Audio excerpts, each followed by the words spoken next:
Hey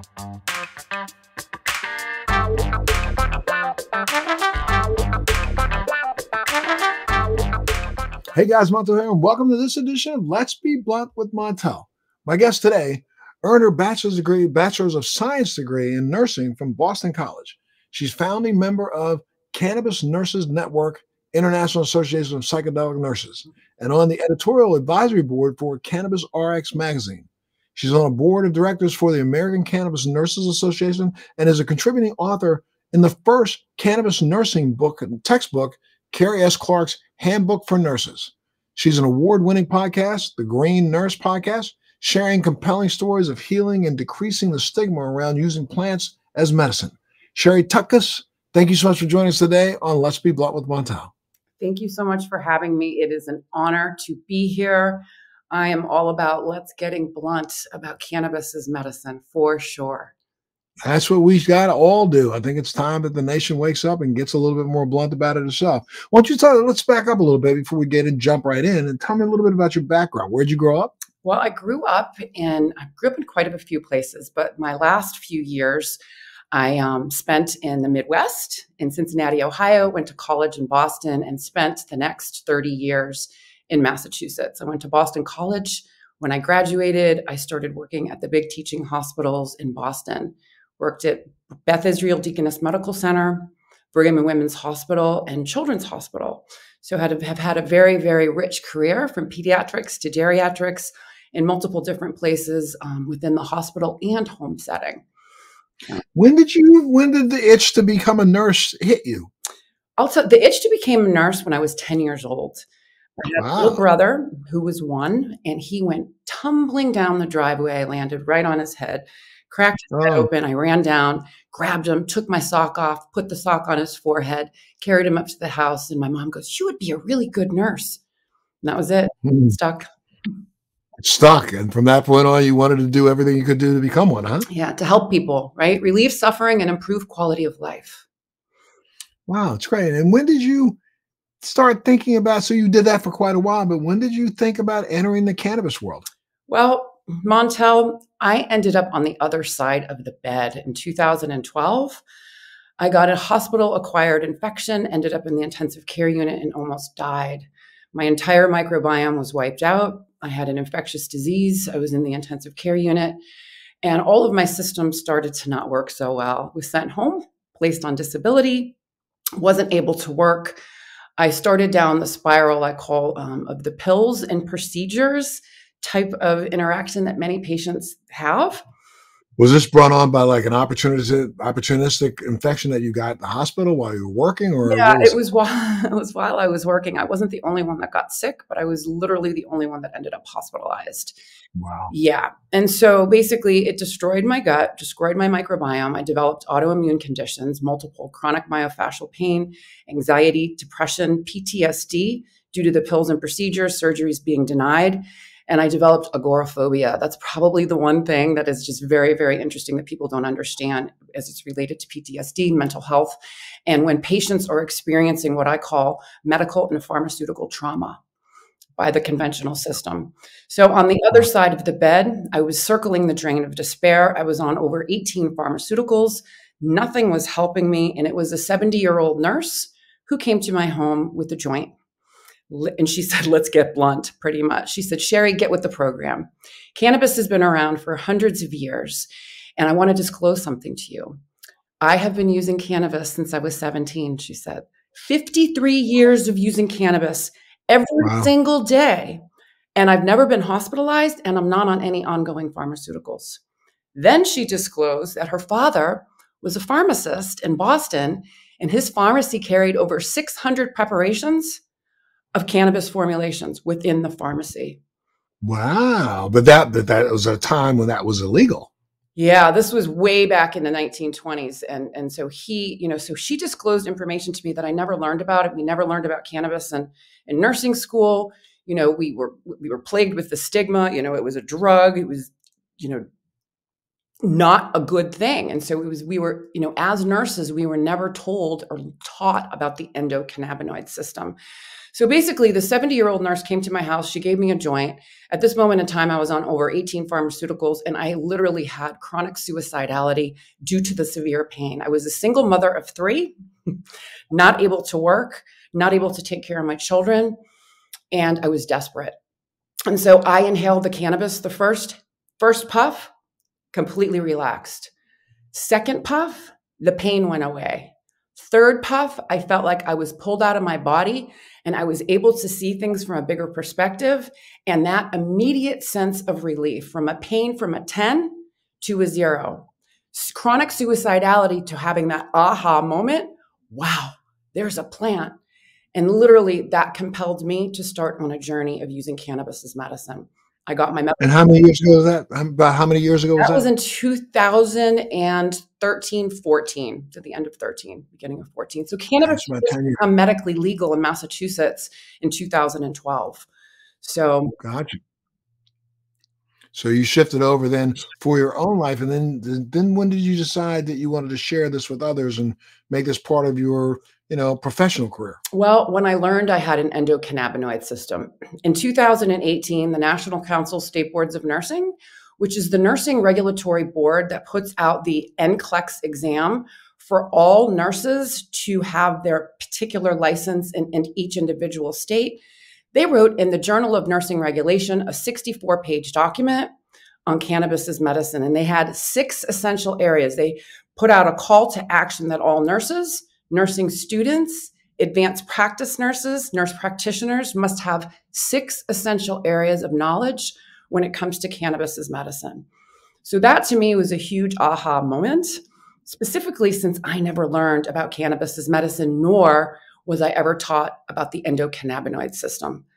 And this must have, I excuse my language when I say this, must have really pissed you off knowing that, go back 12 years before your aha moment, the medical world knew more, not just 12 years, 20 years before your aha moment, the medical world had known about this thing called the endocannabinoid system, but actually literally didn't tell anybody about it. Didn't tell anybody. It was prohibited, as you know, due to many different things: the paper industry, the tobacco industry, the pharmaceutical industry, the alcohol industry have prohibited. And the American Medical Association had approved of cannabis. They actually did not want it to be taken out of the pharmacopoeia. And it was that goes all the way back to 1932. Yeah, right. Yeah. No, I'm sorry, 1942. It was 1937, the Marijuana Tax Act that made it illegal. Sorry, 1939 was when doctors all jumped aboard and said this was one of the most egregious things that the medical world could do to patients. And it took us 60 years, 70 years before we started to understand that maybe they were wrong. Yeah. Exactly. And, as a nurse, my job is to care. The essence of nursing is human caring, and that's caring for the entire human experience, regardless of what patients decide to utilize to treat themselves. So that propelled me on a journey to get into the space of cannabis nursing. And at the time, there were not a lot of practitioners out there that I knew. I got my medical card and the doctor said, good luck. And I'm like, now what? Well, guess what? We're the now what? People are making great medicines. People are selling great medicines, but no one's truly teaching patients how to use cannabis as medicine. And that's what we do. So I started to propel on the journey of learning about cannabis as medicine and seeking out other nurses. I joined the American Cannabis Nurses Association, the Cannabis Nurses Network. I started studying and reading. And wait, when did the Cannabis Nurses Network start and the association start? What year was that? So they've been around for a while, but they haven't been advertised. I really honestly don't know the exact year, but I've been involved with them since the beginning, since I discovered them in 2016, 17, and 18. Started. Well, if there's an association and a network, that means that there are some medical professionals who are starting to seek out education and on a broader scale. Is that right? Yes. And so basically, nurses are the most trusted profession for over 20 years in a row. And so I found these nurses that also found the plant, many of them, with their own compelling stories of healing, and some of them in the space because their families were actually growing it as medicine. And so part of my journey wasn't only seeking out these medical professionals because I was plagued with stigma. That was part of it. So what I ended up doing was I sought out other groups within the community, whether it be recreational groups, advocacy groups, activist groups, and caregiver groups, to truly learn how and why they were doing this. How are you doing this? Why are you doing this? I wanted to get involved with the plan. I wanted to figure out how to make up my own medicine. And I needed to learn from people that were in the grassroots community. I needed to learn about what they were doing and how they were helping people, because that was the evolution that we needed to take. There was, these other nursing communities were new. Like I said, I was plagued with stigma. I didn't want anyone to know. One of the first times of my gatherings of going to one of these sessions is I showed up and I was like incognito, and I said, oh, they're probably not going to even notice me because they're probably going to be too stoned. Well, the opposite was true. They opened up their arms to me. They embraced me as a clinician, as a nurse. It was very, very humbling to be embraced into a community, specifically since I didn't know what I didn't know, and I didn't know that I didn't know it. So, Right. Right. Well, I find it, but let's talk a little bit more about other professionals. I mean, what do you think is going on right now? I mean, it's been around. We've been around now. We have over 38 states. The District of Columbia. We're probably going to have another 5 or 6. I think I'm sorry, I made me off my number. I said 38, but I think we're up to 42 states now in the District of Columbia. And it's legal, either recreationally or medically in almost 85% of America. yeah. And so, are you starting to see more professionals get on board? More professionals get on board, at least trying to find out more information, or do you think that the stigma still exists today? Both. I think the stigma still exists today, but I'm also seeing more and more professionals come on board, because that's what we do, is we actually train healthcare professionals on how to use cannabis and medicine within their practice if their patients are using it. And we also provide them with resources and tools. And the thing is they didn't learn about it either. You go back to even nutrition. You ask doctors how much they learn about nutrition, and they literally don't get very much. So of course, with prohibition, they have completely removed that educational piece. But once health professionals actually go down that rabbit hole, there's no going back. Because the deeper you go and the more you learn, the more you realize that you don't know. And it is extremely humbling every single day to wake up and to read new research, to read new articles, to reach new. And what people don't understand with their style, I don't want to interrupt you. I'm so sorry, but just for our listeners and viewers, understand that in the last 10 years, there's been over 35,000 peer-reviewed studied documents published on cannabis. The last 2 years alone, about 3,500 each year. So the information is out there. When you hear politicians say, well, when they do more research, you feel like reaching into the television screen and smacking somebody upside the head, because all you got to do is read the research that's already there. And I find it so just dishonest and so ignorant when I hear from a doctor or I hear from somebody say, well, but there's no scientific. I say, dude, are you kidding me? I know. How crazy can you be? I know. So, if this is a profession that's supposed to do no harm, they're supposed to be able to educate themselves to not be able to do harm. So therefore you should start reading up on the data that's out there. I was just blown away that, and we've known this now for 20 years, that cannabis has had an effect on cancer in multiple ways. Now we're starting to get really good defined information about what type of impact it can have on cannabis. On cancer. Yeah. And it's unbelievable, the fact that, we understand that different cannabinoids can literally attack and block the blood source that cancer can get from the body. I mean, there's just so many new things that are out there. I find it disingenuous for somebody who calls themselves a medical professional to not want to at least study about what's already available. Well, here's the other thing that's really important for me, for health professionals, that I like them to know. Regardless of whether you believe in cannabis or not, you have an obligation as a clinician to learn about the endocannabinoid system, because the endocannabinoid system is the largest neurotransmitter signaling system in our body. It regulates all 11 organ systems and all of those neurotransmitter signaling systems that give messages to tell our body to do something or not do something. And just as an example, serotonin signaling, dopamine signaling, norepinephrine signaling, all of those different signaling systems contribute to how our body functions. So the bottom line is when I'm working with health professionals, I say, listen, I didn't know what I didn't know, but what you do need to know is every single therapy that you prescribe to your patient either positively impacts the endocannabinoid system or doesn't. There's no middle ground. So if you're prescribing a therapy that is going to down-regulate your own receptors or allow the enzymes for not breaking down the endocannabinoids, what you're doing is you're starting a cascade and a host of other problems. So certain pharmaceuticals can downregulate the endocannabinoid system, can have an impact. So if you know what those pharmaceuticals are, what can you do to mitigate those side effects without adding on another pharmaceutical?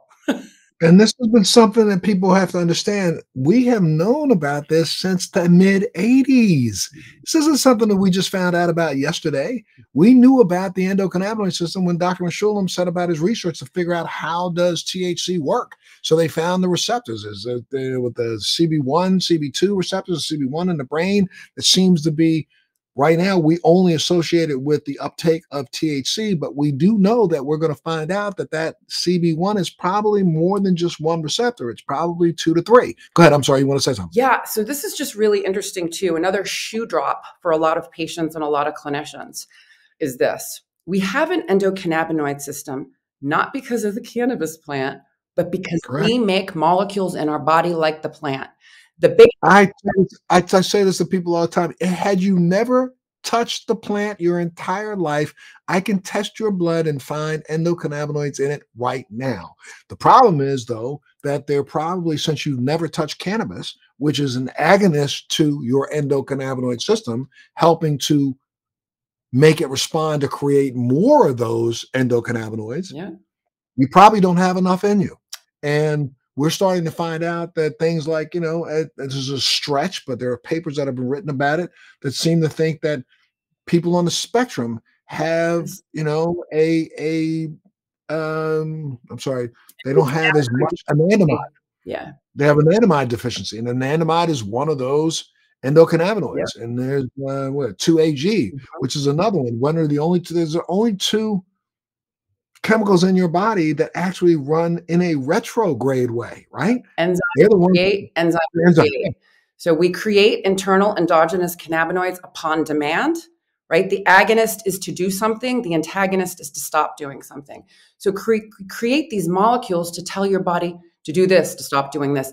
And the endocannabinoid system is a switchboard going on and off all day long. So if you're not producing enough of your own internal endogenous cannabinoids, that anandamide and 2-AG, messages don't get where they need to go. And what happens? We start to see dis-ease. We start to see other systems always trying to auto-compensate for what it's not getting. And then we start to see things start to fail. The other thing with the endocannabinoid deficiency is, so what we're looking at is not only do people either produce not enough, but also people might produce too many. And the too many also, if you're producing too many endocannabinoids, the anandamide and 2-AG, that can be responsible for metabolic disorders, diabetes, kidney function. The other thing with the balancing of the endocannabinoid system is the receptors. So we're creating CB1 and CB2 receptors upon demand. If we're out of balance, we're either producing too much or not enough. And it's the same thing with enzymes. Enzyme production, the Fa and the MAGL of producing the endocannabinoids and breaking them down. It's all a fine balance. And I guess what people don't seem to understand, and I guess I shouldn't take that back, because there are now some universities across the country that are now including courses for doctors and for nurses like yourself, so that they can understand the reason why people do gravitate towards this plant, because this plant seems to help them do endogenously what they should be doing, and that is having a system that basically is like the Goldilocks zone. It operates not too hot, not too cold, but just right. That's what that word homeostasis means, right? Yes. Homeostasis, balance among all organ systems. Cannabis is the only plant that acts as a pleiotropic. And what that means is working on multiple physiological systems all at the exact same time. Right? So just imagine the plant comes in, it showers on your entire body. We have cannabinoid receptors on all of the cell surfaces of our organ systems, and we have cannabinoid receptors at those neurotransmitter signaling junction sites that connect things, right? And so And what's exciting is the fact that, we discovered this in 1988, stopped researching it in a way. And now that we've just started up again, we're going to start to find out, I think, that we thought we knew about the endocannabinoid system is just as elementary as, our knowledge of space in a way. I mean, there's so much more to learn where, we've identified those receptors with CB1, CB2, but I will bet you that within the next 5 years, they're going to discover a couple of more receptors because, the plant itself has, you know, depending on who you want to listen to, whether it's Israel or Canada or Germany right now, the numbers are different. The United States still thinks that we only got 65 cannabinoids. Canada thinks it's 256. I think that might be a little high. I don't know. Germany thinks it's around 230. So we don't even know how many cannabinoids actually truly exist in that plant, and we have not identified where they all are received. Yep, absolutely, absolutely right. So Professor Lumiere Hannes is the one that discovered the anandamide molecule. And so I had a conversation with him recently, and we were like, okay, what's the update on the plant? How many constituents are actually in it?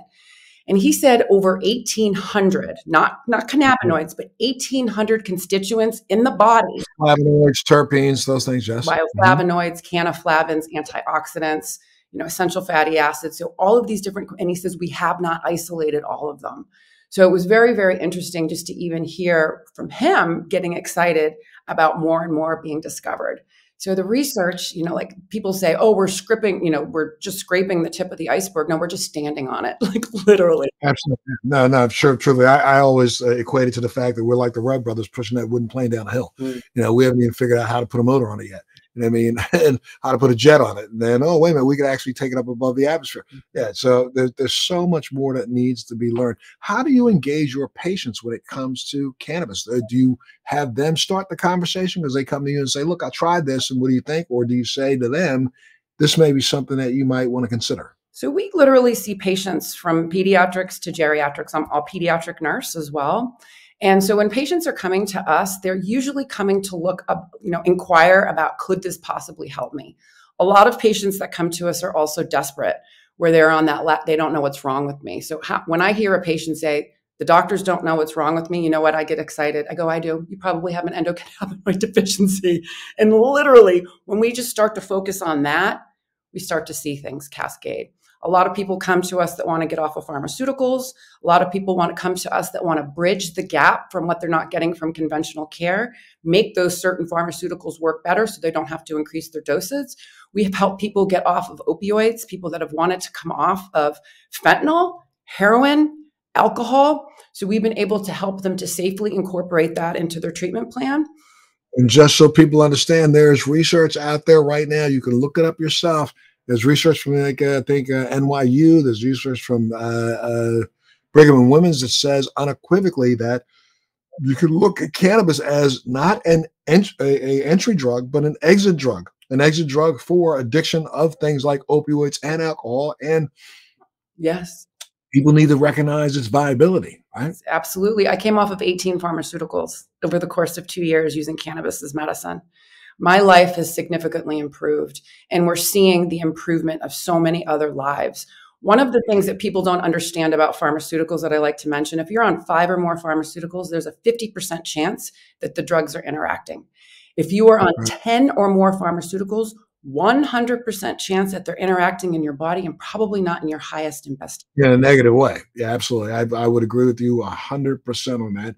And I think what people need to understand, it's like, you were talking about the fact that you went through your medical issue and now have been able to get off. I mean, I literally have been as vocal as I can possibly be able to identify my autoimmune disease. But, rather than wait for 5 years for symptoms to develop to then go digging around and seeing if I can find if cannabis would work, the day I got diagnosed with my illness, for the first 3 months, I had doctors put me on heavy doses of opioids, to the point that I literally, and I'm one of those people who have kind of like a mild opioid aversion. I don't necessarily, my body doesn't receive or ingest the opioid the way everybody else's does. And so, I started to notice very early on because I figured it out within the first 3 weeks that, if one worked, two might work better, five might work better, seven might work better. And that was kind of ignorant. I was chasing opioids all over the country.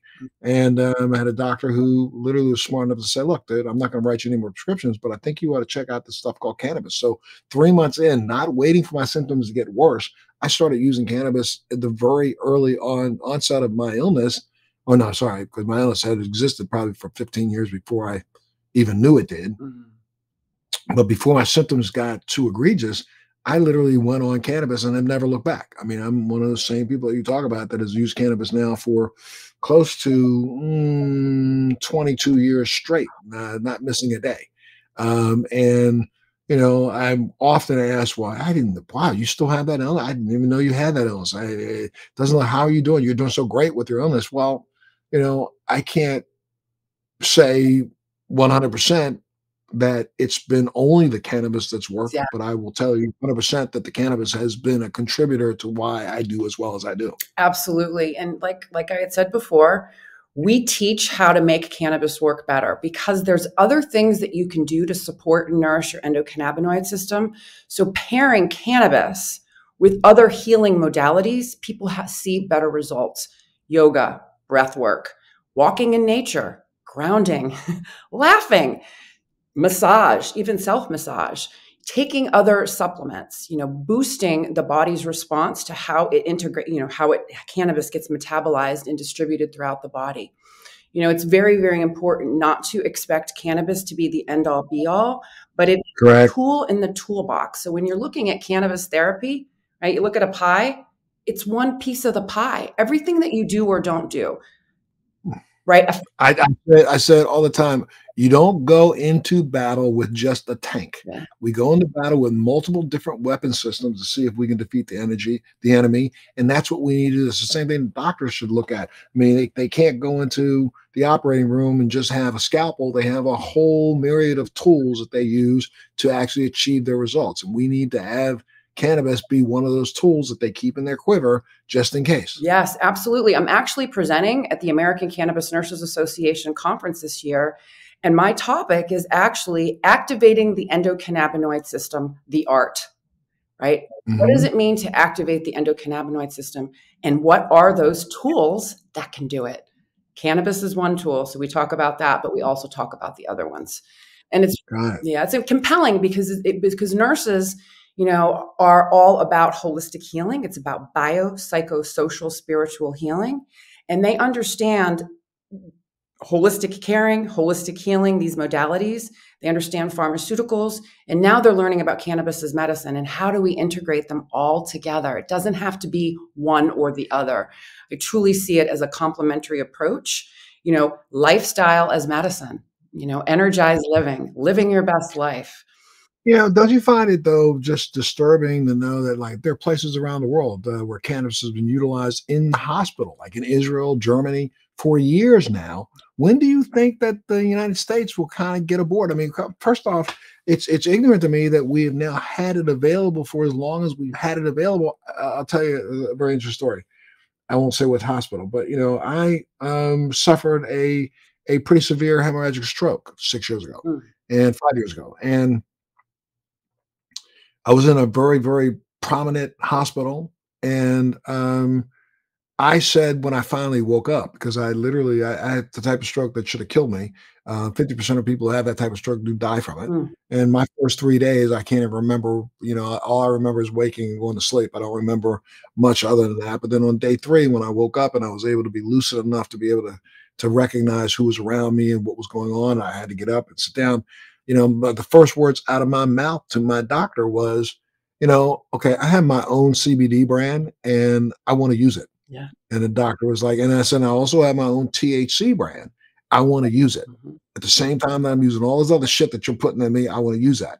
And, the head of the hospital said, look, I can't, I can tell you that you're not supposed to have any other medication that we didn't give you in this hospital. So I can't stop you from having something brought in and out of here to you because I can't check every single person who walks in. However, I'd feel more comfortable if you gave me what you have so we can send it down to our lab and they can take a look at it. I said, fine. I gave them my products. I said, take it down to your lab. They took it down to their lab, came back up and said, you can do this all you want, the CBD, go ahead, do your thing. This one here, prefer you did not do that outside of your room, anywhere else that anybody else can smell this. And I was like, okay, fine.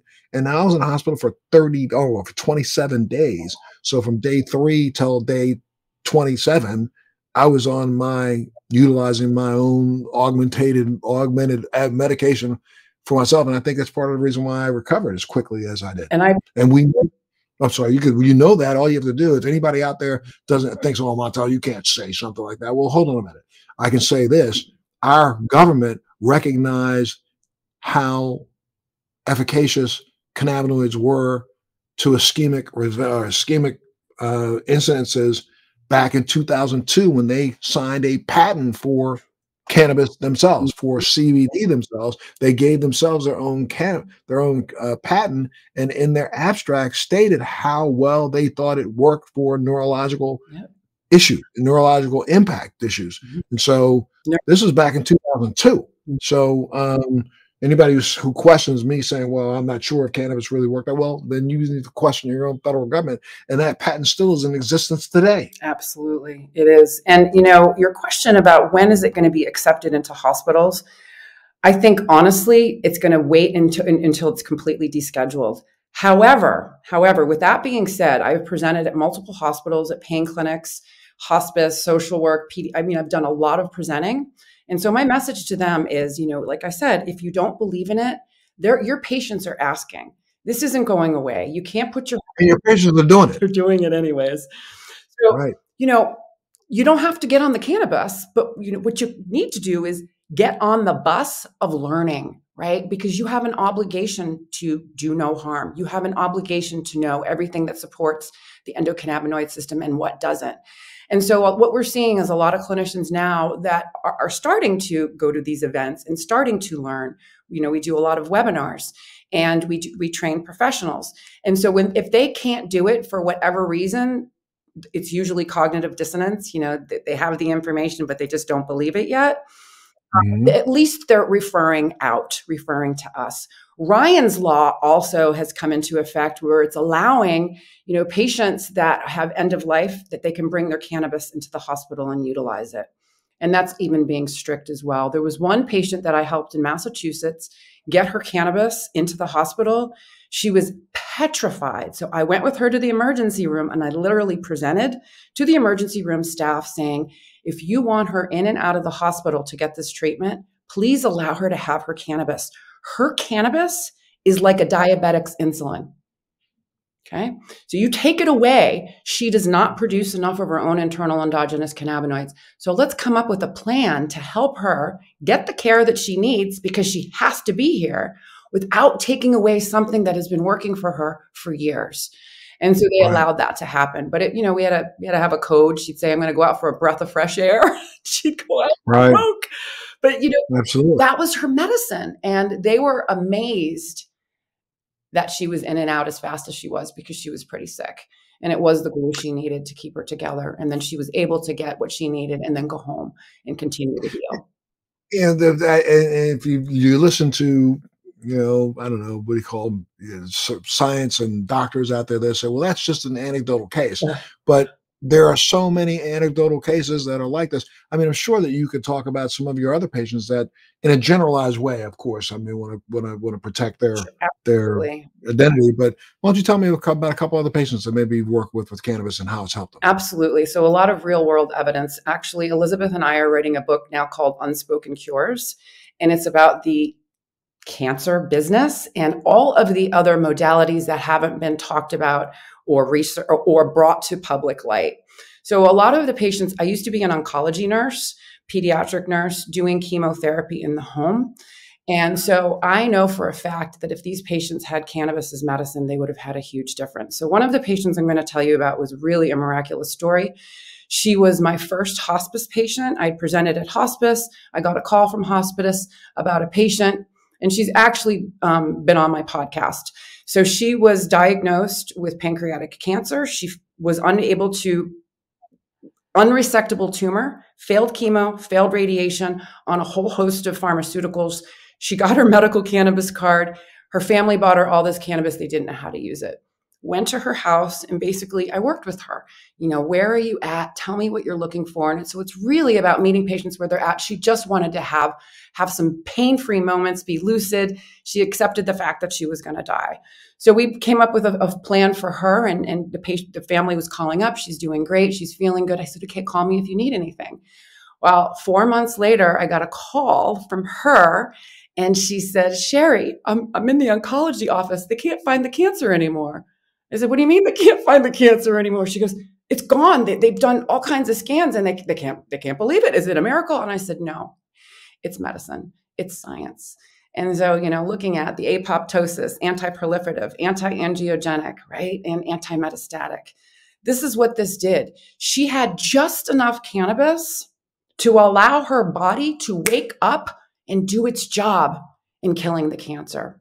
So this is an amazing. And this is validatable because I think that was last year, February last year, out of Australia, there was a study that came out that confirmed that THC and other minor cannabinoids literally impacted pancreatic cancer differently than any other treatment that they have found anywhere in the world. There's several papers that are written on that. Yeah, I truly believe it. And specifically what cannabinoids can do if you use it in conjunction with chemotherapy, it's almost as if the cannabinoids help get the cell ready for the chemotherapy to attack. But anyways, the whole bottom line with her was that she was literally in a wheelchair, couldn't eat, on death's door.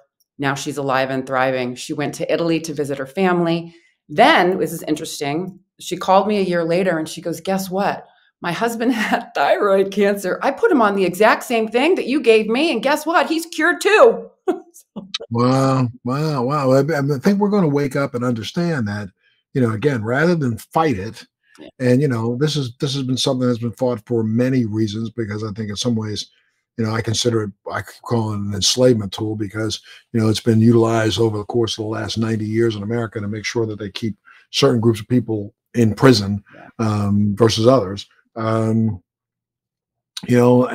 we get some of this old guard, hateful, racist people off the planet and out of the way, I think we're going to continue to be fighting this uphill battle. But, we got about 4 or 5 years where a lot of these guys are going to step down and open the door to people like yourself who recognize that there's an opportunity. Do you think the medical community at large will start to embrace cannabis as a viable option? Yes. You do? Yes, I do. It's just, like I said, it's just a matter of time. It's going to reach a critical mass in the community. We have all of these nurses now that are, putting up clinics. We have a clinic. Our clinic is expanding globally. And basically, it's just a matter of time before there's a critical mass where it's going to be, okay, this has to happen. We're building an ecosystem for patients, for providers, for people to get information and education that they need so they can make choices that are best for them. Right. One last story I want to share, which I think is another good one. And this has to do with religion and spirituality. So I have been taking care of a nun since 2017, and she came to me with complex regional pain syndrome. She was on 400 micrograms of fentanyl every 36 hours. Now, for those of you who don't know that, I was an intensive care unit nurse. 400 micrograms of fentanyl would keep someone under anesthesia for at least 12 hours. I'm not kidding.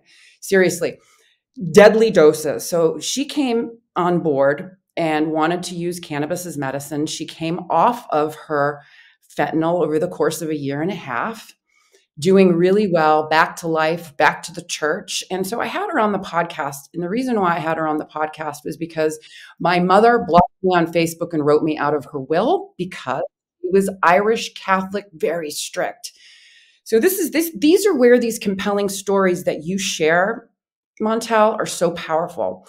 So having Sister Suzanne on, she shared her compelling story of healing, what it meant to, get off of these pharmaceuticals, how her life has improved. And at the end of the podcast, I said, Sister Suzanne, with all due respect, this question is for my mother and other people that are plagued with stigma around the whole religious piece of using cannabis as medicine. I said, what would Jesus say? I'm glad you just said that, because I have said that on this podcast probably 70 times. People don't understand. We had the wise men, right? Right. The three of them. What did they take to the baby Jesus? What were they taking to babies all over the planet back then? It was a cannabinoid based plant. Why? Because babies were colicky. Mhm. Babies had to suck in dust and dirt. Yeah. And so, how did you keep a baby calm? They utilized incense. That incense that was burning in the baby Jesus's little Yeah. what wasn't incense. Mm. Let's get that right. Yeah. But go ahead. I'm sorry. Yeah. There's a combination of different things. So, but this is the part that's so important, is because this information, like I said, the cognitive dissonance. So my mother couldn't hear it from me. I'd send her every research study, every podcast I did, couldn't hear it from me. But at the end, I said, Sister Suzanne, what would Jesus say? These are for all the people that are plagued with stigma. And she held up her finger and she goes, Sherri, Jesus would say, what the frig did it take you so long to use this God-given plant that I created for you? It would be a sin for us not to use it. So, and it was that story that I sent to my mother, and it reached her. It took a month, but my mother reached out to me and said, okay, what's the gateway? And then now my mother is using cannabis as medicine, and having great results as well. So now you have also been dabbling in, or not dabbling, I shouldn't say it that way. You've been doing some research on and looking at psychedelics, right? You're a member of the International Association of Psychedelic Nurses. Yeah. Tell us a little bit about your experience, and so people can understand what kind of psychedelics are we talking about. Are you talking about ketamine, or are you talking about psilocybin, or are you talking about which ones? I'm talking about all of them. Okay. So basically I was trained with Keta MD. Keta MD is out in Miami, and they're doing home ketamine treatments with ketamelts under the tongue, with nurses leading the sessions. So I was trained to do that. I've also been trained by a couple of practitioners in the Massachusetts area. I like to keep their names quiet because it is underground. And so they're shamans, and they're from indigenous, and they've traveled the world, and they are creating these medicines and helping people on these transformational journeys. Psilocybin is something that we've been doing as nurses, creating the education and the information around it and how to use it safely, whether it be taking it for having a large trip, as they call it, or microdosing, and looking at how and why someone might want to use that and how to do it safely. So if you're going to be using any type of psychedelics for therapy, whether it be, what do we use it for? Chronic anxiety, addiction, anxiety, depression, agoraphobia, panic disorder, PTSD. It can be used for these things where people are in therapy for years and years and years and years on multiple pharmaceuticals. They've exhausted it and they're tired.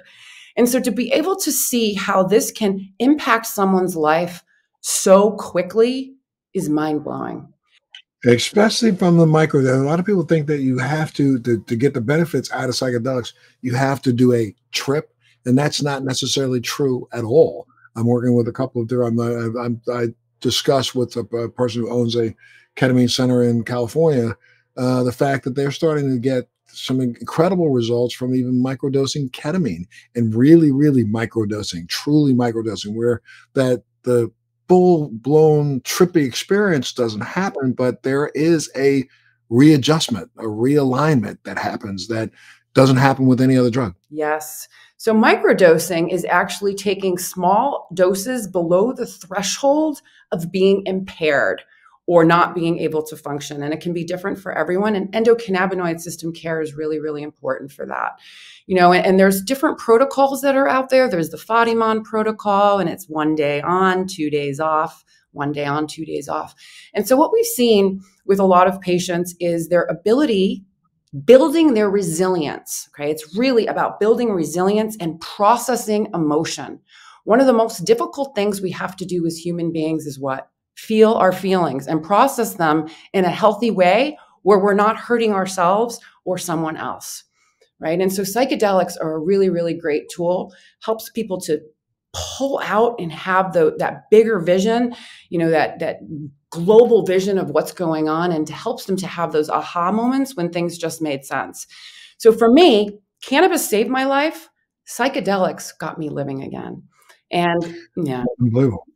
Well, now it's really interesting though how we've gone the same amount of time poo-pooing and trying to invalidate psychedelics, but then seems like in the last couple of years, psychedelics have hit the ground and hit the ground running because it seems as if science has said there's really something truly here, but not like that cannabis stuff. Yeah. I don't understand how one can buy one and not buy the other. Well, here's the reason why. Well, first of all, prohibition with cannabis, as we go, it's been going on for a long time.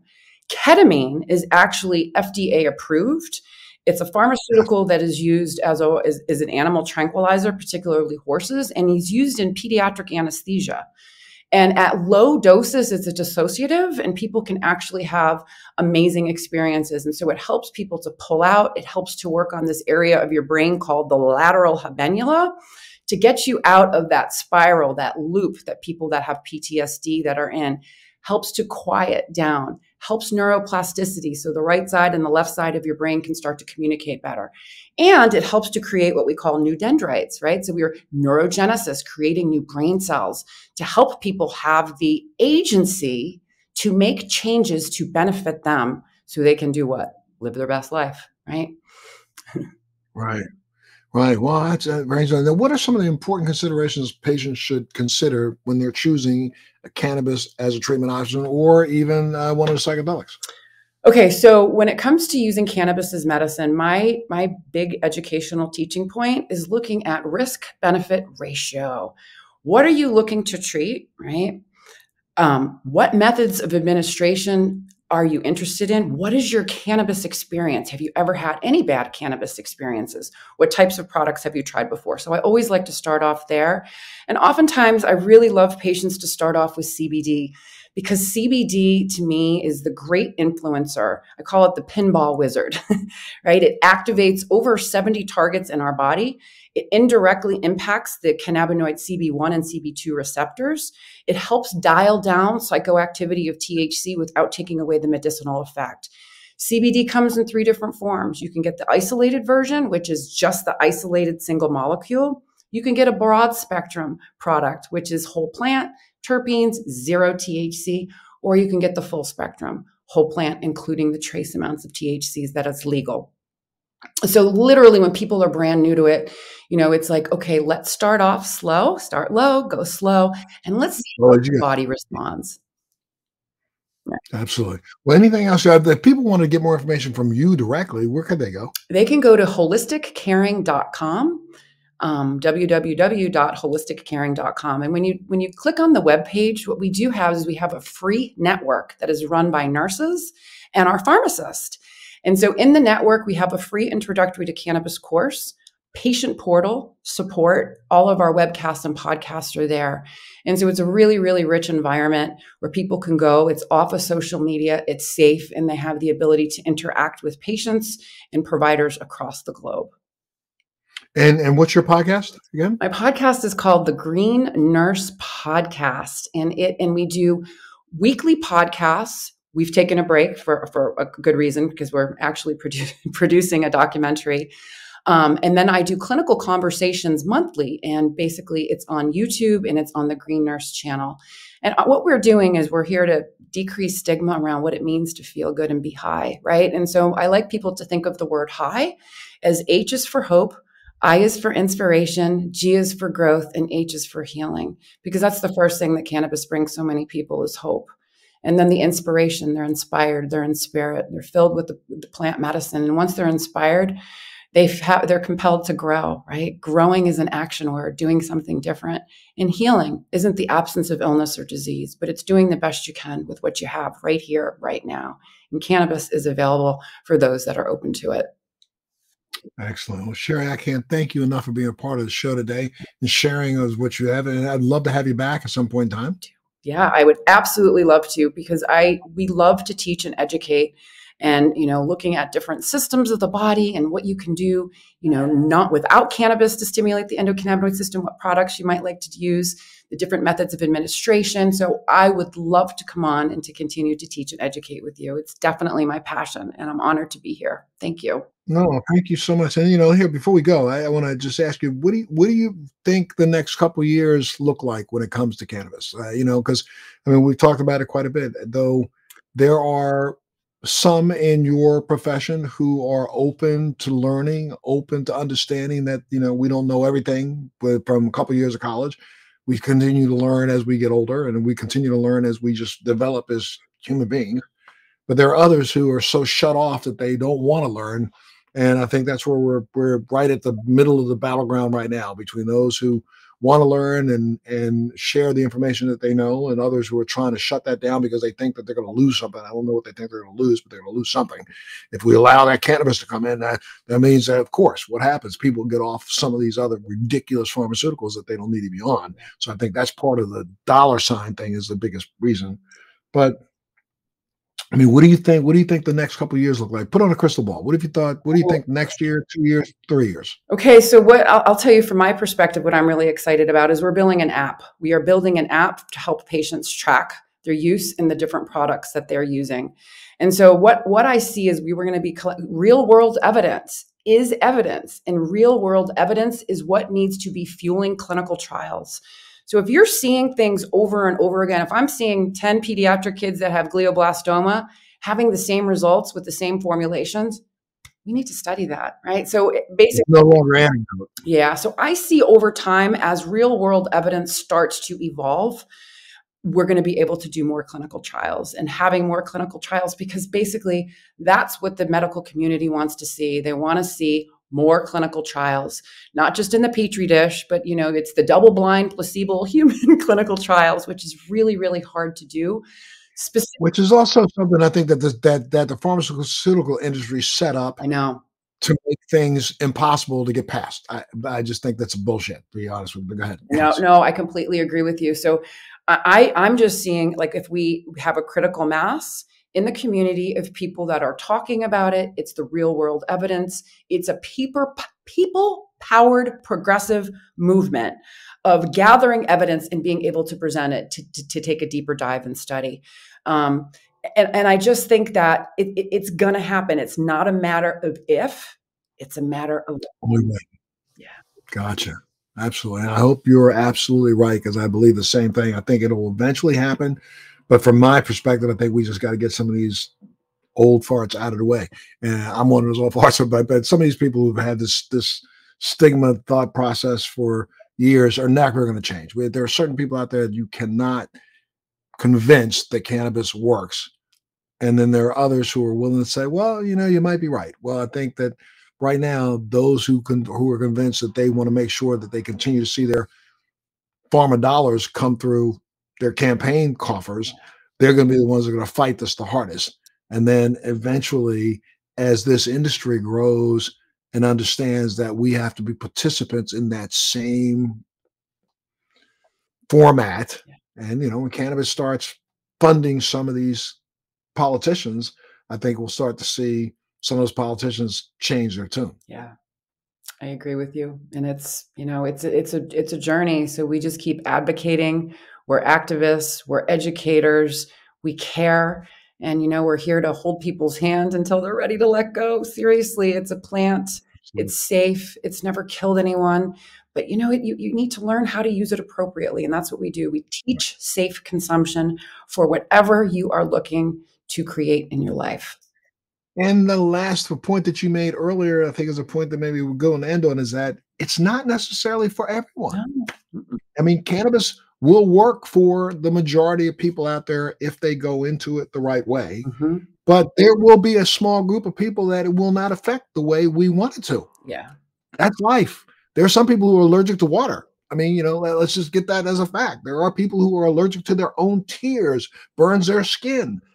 That's something that nature put out there. But I also believe that, I believe that if we listen to who we consider the smartest man of the last century, Albert Einstein, for every action there's an equal and opposite reaction. So therefore, that plant was put on this planet to be the opposite reaction to something else. So that's why when it comes to pancreatic cancer, they've thrown tons of crap at it. Nothing has seemed to be able to win that battle. Then all of a sudden, over the course of the last couple of years, we start hearing more and more stories about people who win their battle against pancreatic cancer using cannabis. You can't tell me that that's an N of 1, because now it's like an N of 500 or 1,000. So therefore, there's something legitimate here. Yeah, I completely agree with you. And one other quick question, or quick statement, was when I went to see my gastroenterologist and I was doing better, and I was telling him about cannabis as medicine, and he goes, "Oh, you're just high all the time. That's what, it just doesn't bother you anymore." And so, literally I did a PowerPoint presentation and brought it to him. How we have cannabinoid receptors on our gastrointestinal tract. Our endocannabinoid system is the system that connects our enteric nervous system to our central nervous system. So literally, it's just the education. We just have to keep educating. And also, too, one of the other things is I do have compassion for health professionals that don't know about this, because when I learned about it and I started doing this, I got embarrassed. I was embarrassed. I was like, how could I not know this? How Right. could I have been kept in the dark? And I'm so sad that I had to get sick and had to suffer, but that's why I'm doing what I'm doing. No one deserves to suffer. Everyone deserves to have a high quality of life. Absolutely. And it's not your fault. So thank you so much, Sherri Tutkus, for being a part of the show today. I'd love to have you back at another time. We'll keep in touch. And anytime you want to come back and chop it up, I'd love to be able to do it with you. Okay. Good. Thank you. One more time, throw out those digits where people want to get a hold of you. How do they do it? www.holisticcaring.com. Okay, there you go. You heard it here. And so make sure you tune in to this and all of our episodes of Let's Be Blunt. But this was an amazing conversation. Thank you so much, my dear.